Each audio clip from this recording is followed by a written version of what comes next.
సంవత్సరాల తరబడి government job కోసం వేచి చూస్తున్నారా? కేవలం 8 నెలల్లో మీ కల నెరవేర్చుకోండి. వెంటనే కింది నంబర్స్‌కి కాల్ చేయండి. యూట్యూబర్లు, జర్నలిస్టుల ముసుగులో దేశానికి సంబంధించినటువంటి సున్నితమైన సమాచారాన్ని చేరవేసే వ్యక్తులపైన ఎన్ఐఏ స్పెషల్ ఫోకస్ పెట్టింది. భయ్యా సన్నీ యాదవ్ తెలుగు యూట్యూబర్ ఇటీవలే అదుపులోకి తీసుకుంది ఎన్ఐఏ. ఈరోజు ఒక్కరోజే 15 ప్రాంతాల్లో ఏకకాలంలో ఎన్ఐఏ సోదాలు చేపట్టింది. పశ్చిమ బెంగాల్, కర్ణాటక, మహారాష్ట్ర, గుజరాత్, అలానే ఉత్తరాదిలో ఉన్నటువంటి హర్యానా, ఉత్తరప్రదేశ్, హిమాచల్ ప్రదేశ్, ఢిల్లీ తదితర ప్రాంతాల్లో పెద్ద ఎత్తున సోదాలు చేపట్టారు. ఎవరిచ్చిన సమాచారం అనే దానిపైన మనం క్లారిటీ అప్పుడే ఇవ్వలేకపోయినప్పటికీ కూడా ఎంక్వైరీలో విస్తుపోయేటువంటి నిజాలు తెలుస్తున్నాయి. ఈ క్రమంలోనే చిన్న చిన్న పనులు చేస్తున్నటువంటి వ్యక్తులు కూడా తమదైనటువంటి శైలిలో ఐఎస్ఐ వాళ్ళకి ఎరవేయడము, వాళ్ళు ఈ కార్యక్రమాల్లో ఇన్వాల్వ్ అవ్వడం అనేది తరచుగా జరుగుతున్నట్టుగా ఎన్ఐఏ గమనించింది. ఈ క్రమంలోనే ఒక ఆసక్తికరమైనటువంటి విషయం వెలుగులోకి వచ్చింది. భయ్యా సన్నీ యాదవ్ చేసినటువంటి ఒక తప్పు అంటే గతంలో జ్యోతి మల్హోత్రాని కూడా అదే పట్టించింది. ఇప్పుడు భయ్యా సన్నీ యాదవ్ తను చేసిన వీడియోల్లో తను వ్యవహరించినటువంటి విధానం, తను కలిసినటువంటి వ్యక్తులు, వీటి ఫలితంగానే ఆయన పైన అనుమానాలు మరింత బలపడుతున్నట్టుగా సమాచారం వస్తుంది.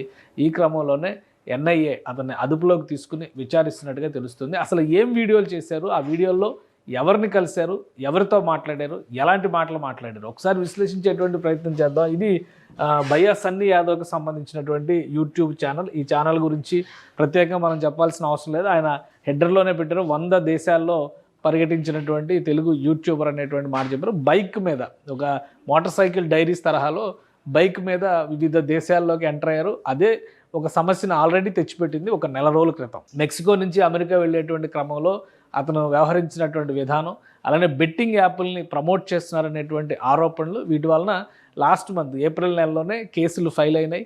వాటిని లీగల్గా ఎదుర్కొనేటువంటి క్రమంలోనే అతను భారతదేశంలో లేడు అనేటువంటి సమాచారం వచ్చింది. బట్ అడ్వకేట్స్ ద్వారా లీగల్గా వీటి నుంచి బయటపడేటువంటి ప్రయత్నాలు చేస్తున్నట్టుగా తెలిసింది. సో ఈ లాస్ట్ మంత్ కూడా ఆయన పాకిస్తాన్ వెళ్తున్నారు, దుబాయ్ నుంచి లేదా యూఏఈ నుంచి పాకిస్తాన్ వెళ్తున్నారు అనేటువంటి ప్రచారం జరిగింది.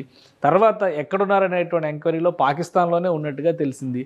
ఇప్పుడు తాజాగా వస్తున్నటువంటి సమాచారం, అతను పోస్ట్ చేసినటువంటి వీడియోలను బట్టి ఆపరేషన్ సింధూర్ జరుగుతున్నటువంటి సమయంలో కూడా పాకిస్తాన్లోనే భయ్యా సన్నీ యాదవ్ ఉన్నాడనేటువంటి కన్ఫర్మేషన్ వచ్చిన తర్వాతే ఎన్ఐఏ, ఎందుకంటే ఉద్రిక్త పరిస్థితులు 2 దేశాల మధ్య ఉన్న సమయంలో ఈ దేశంలో ఉన్నటువంటి పౌరుల్ని ఆ దేశానికి అలానే వాళ్ళు కూడా అల్టిమేటం ఇచ్చారు. అక్కడ ఉన్నటువంటి భారతీయులు వీసాలు ఉన్నప్పటికీ కూడా, వ్యాలిడ్ వీసాలు ఉన్నప్పటికీ కూడా ఇమ్మీడియట్గా దేశం విడిచి వెళ్ళిపోవాలనేటువంటి సంకేతాలు ఇచ్చారు. అయినా కానీ ఇతను పాకిస్తాన్లో ఎలా ఉన్నాడు అనేటువంటి అనుమానం నుంచి మొదలై ఆయన వీడియోలో తనిఖీ దాకా వెళ్ళింది.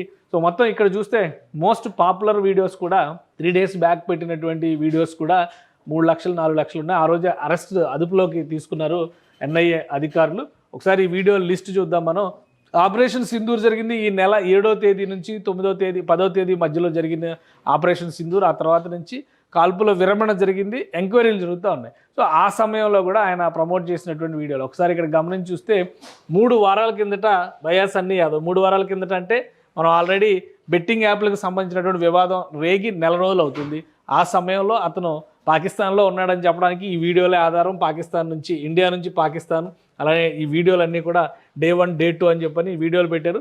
అప్పటికే ఇక్కడ నా అన్వేషికి సంబంధించినటువంటి ఇష్యూకి సంబంధించిన వీడియోలు కూడా పెట్టారంటే ఈ వీడియోలు పెట్టేటువంటి క్రమంలో సన్నీ యాదవ్ పాకిస్తాన్లోనే ఉన్నారు అనేటువంటి ఒక కన్ఫర్మేషన్ వస్తుంది. ఇక తర్వాత జరిగినటువంటి పరిణామం అంటే లాస్ట్ 9 days బ్యాక్ అనగానే 9 days బ్యాక్ పోస్ట్ చేసినటువంటి వీడియోస్ ఒకసారి చూద్దాం మనం. 10 days 2 weeks బ్యాక్ అంటే పక్కాగా ఆపరేషన్ సింధూర్ జరుగుతున్నటువంటి సమయంలో చేసిన వీడియోలుగా వీటిని కన్ఫర్మ్ చేస్తున్నారు. ఈ వీడియోల్లో ఇతను నేరుగా పాకిస్తాన్ వెళ్ళాడు, పాకిస్తాన్లోనే ఉన్నాడు, ఇక్కడ ఉద్రిక్త పరిస్థితులు ఉన్నప్పటికీ కూడా పాకిస్తాన్లో అతను కంటిన్యూ అయ్యాడు అనేటువంటి కన్ఫర్మేషన్కి ఎన్ఐఏ అధికారులు వచ్చారు. ఇక ఒక వీడియో ఇందులో పరిశీలించాల్సినటువంటి వీడియో ఒకటి ఉంది.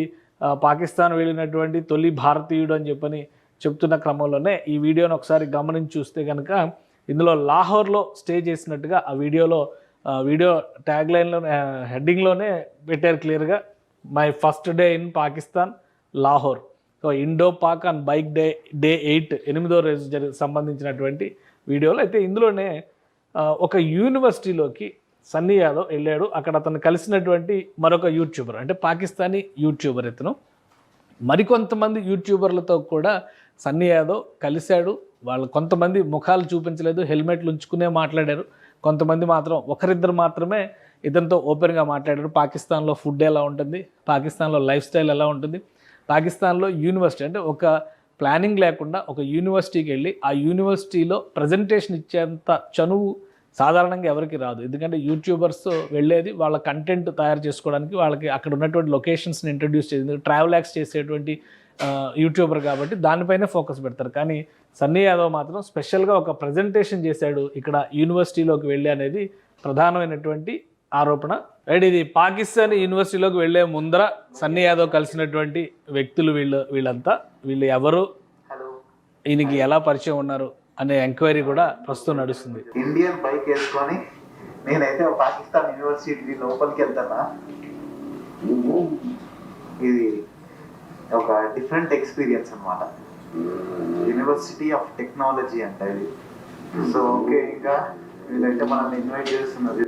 ఇది Pakistan university of technology. University of technology లోపలికి సన్నీ యాదవ్ వెళ్ళినటువంటి దృశ్యాలు అవి. అయితే ఒక విజిటర్గా లేదా ఒక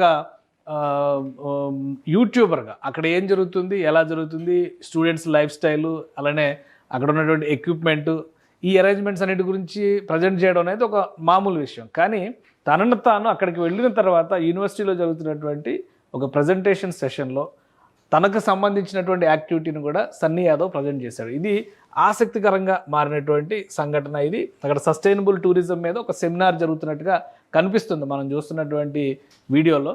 సో ఫర్దర్గా దీని తర్వాత సన్నీ యాదవ్ కూడా అక్కడ ఒక ప్రజెంటేషన్ చేశారు. ఒక యూట్యూబర్గా అతను ప్రజెంట్ చేసేంత అవకాశం పాకిస్తాన్లో ఉన్నటువంటి university of technology, Pakistan university of technology అని చెప్తున్నారు. సో అక్కడ అవకాశం ఎలా ఇచ్చారు, ఎవరిచ్చారు, దీనికి ప్రధాన కారకులు ఎవరు, దీనికి సంబంధించినటువంటి అనుమానాలు కొన్ని ఎన్ఐఏకి కలిగాయి. పైగా తను ఇంటరాక్ట్ అయ్యేటువంటి క్రమంలో ఇది చూడండి, ఈ బైక్కి సంబంధించినటువంటి ప్రజెంటేషన్స్, వీడియోస్, మామూలుగా ఒక ప్రజెంటేషన్ ప్రిపేర్ చేయాలంటే కొంత టైం పడుతుంది. అది అన్ప్రిపేర్డ్గా జరిగినటువంటి యాక్టివిటీ కాదు, ఖచ్చితంగా ఒక ప్రణాళిక ప్రకారం జరిగినటువంటి యాక్టివిటీ అనేది ఒక క్లారిటీ వచ్చింది. అందుకనే అతను ఎంక్వైరీ చేస్తున్నారు.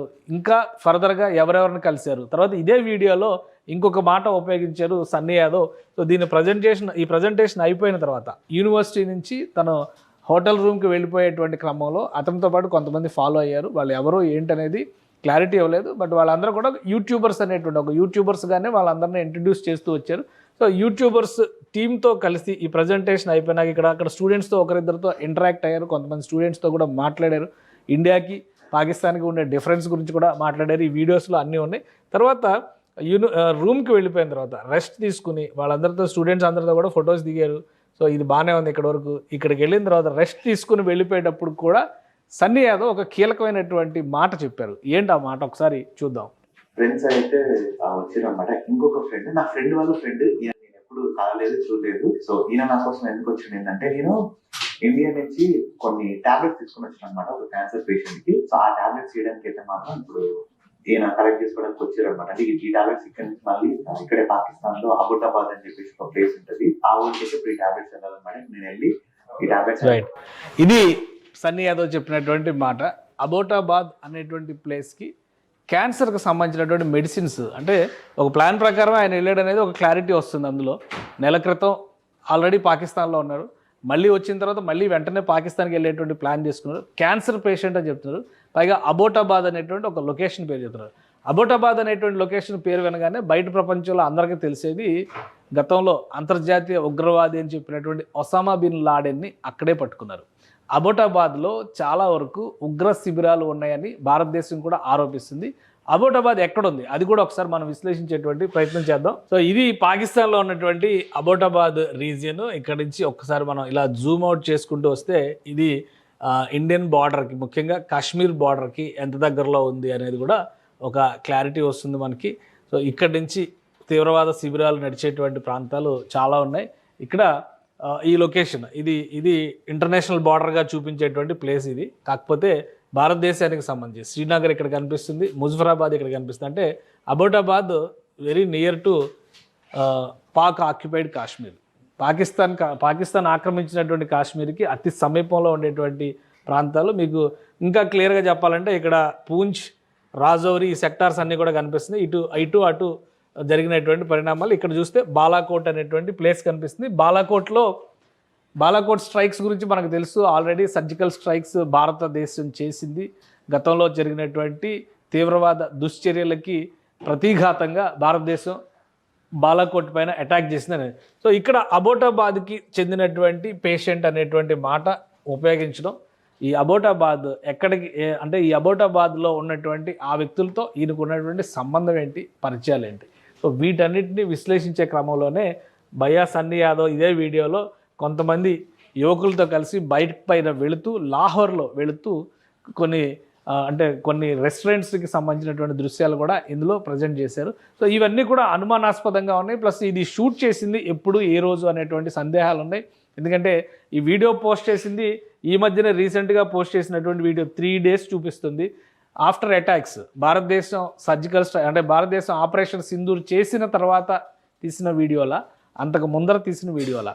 సో ఆ టైం లైన్ అనేది ఇప్పుడు చాలా ఇంపార్టెంట్ పాత్ర పోషించేటువంటి అవకాశం ఉంటుంది. అతను కలిసిన వాళ్ళలో కూడా 5-6 బైక్ రైడర్స్ ఉన్నారు. అసలు వీళ్ళందరూ ఎవరు, వాళ్ళతో ఉన్నటువంటి సంబంధాలు ఏంటి? చాలా దేశాలు తిరిగాడు, 100 దేశాలు తిరిగాడని చెప్పాడు. ఆల్రెడీ బంగ్లాదేశ్ కూడా వెళ్ళాడు, నేపాల్ కూడా వెళ్ళాడు. ఇట్లా అన్ని దేశాలు తిరిగాడు. కాబట్టి ఈయనకు ఉన్నటువంటి ఈ నెట్వర్క్, ఈ కనెక్టివిటీ ఏ విధంగా ఉపయోగపడుతుంది? కేవలం జ్యోతి మల్హోత్రా తనకున్నటువంటి పరిచయాల మేరకే అనేక మందిని ఈ స్పై నెట్వర్క్, స్పై రాకెట్లలో ఇన్వాల్వ్ చేసింది. ఆమె ద్వారానే కీలకమైనటువంటి సమాచారం. ఈరోజు ఒక అరెస్ట్ జరిగింది ఉత్తరప్రదేశ్లో కాశీలో జరిగినటువంటి ఒక అరెస్టు. ఒక వ్యక్తికి సంబంధించి ఈ పాకిస్తాన్ సైన్యంలో ఒక సైనికాధికారికి సంబంధించిన భార్య ద్వారా హనీ ట్రాప్ జరిగింది. అతని ద్వారా చాలా కీలకమైనటువంటి ఇన్ఫర్మేషన్ సేకరించారు. దాదాపు 15 మందితో ఒక నెట్వర్క్ తయారు చేశారు. అతని ఫోన్ నెంబర్, అతని ఫోన్ లిస్ట్లో 600 మంది పాకిస్తానీ వ్యక్తుల ఫోన్ నెంబర్లు ఉన్నాయి. అలానే 4 దేశాలకు చెందినటువంటి వారితో అతను నెట్వర్క్ ఏర్పాటు చేశాడనేటువంటి విషయం బయటకు వచ్చింది. సో అదే తరహాలో సన్నీ యాదవ్ అనేక ప్రాంతాలను పర్యటిస్తూ ఉన్నాడు, అనేక మందితో ఇంటరాక్ట్ అవుతున్నాడు. ముఖ్యంగా పాకిస్తాన్కి పదే ఎందుకు వెళ్తున్నాడు, వీటన్నిటిపైన కూడా ఎన్ఐఏ ఇప్పుడు ఆరాధిస్తుంది. అతను పెట్టినటువంటి వీడియోల్లో ఇచ్చినటువంటి హింట్ల ఆధారంగానే ఈ అన్వేషణ అంతా కూడా కొనసాగుతుంది. జ్యోతి మల్హోత్రా ఖాలిద్కు ఉన్నటువంటి పరిచయాలన్నీ కూడా ఆమె పెట్టినటువంటి వీడియోల ద్వారానే ఎన్ఐఏ కూపీ లాగింది. ఇప్పుడు సన్నీ యాదవ్ నుంచి కూడా అలాంటి సమాచారాన్ని సేకరిస్తుంది. సన్నీ యాదవ్ కూడా ఈ స్పై నెట్వర్క్లో కీలక పాత్రధార కాదా అని తేల్చే పనిలోనే ఎన్ఐఏ ఉంది. ఈరోజు వరుసగా దేశంలో 15 చోట్ల వరుస రైడ్స్ జరగడము, వివిధ ప్రాంతాల్లో అనుమానిత వ్యక్తులను అదుపులోకి తీసుకోవడం కూడా ఈ విచారణలో భాగమే అనేటువంటి సమాచారం వస్తుంది. వేచి చూడాలి, క్లారిటీ ఏ విధంగా ఇస్తుంది ఎన్ఐఏ, దీనికి సంబంధించినటువంటి సమాచారాన్ని ఏ విధంగా ఇస్తుంది. మామూలుగానే ఒక యూట్యూబర్గా వెళ్ళాడా లేదా ఏదైనా నెట్వర్క్తో కలిసి పనిచేస్తున్నారా అనేటువంటి విషయం తెలియాలంటే కనుక ఎన్ఐఏ అధికారికంగా ఇచ్చేటువంటి స్టేట్మెంటే ఇప్పుడు కీలకం అవుతుంది. సుమన్ టీవీలో మీ పర్సనల్ అండ్ బిజినెస్ ప్రమోషన్స్ కోసం కింది నెంబర్కి కాంటాక్ట్ చేయండి.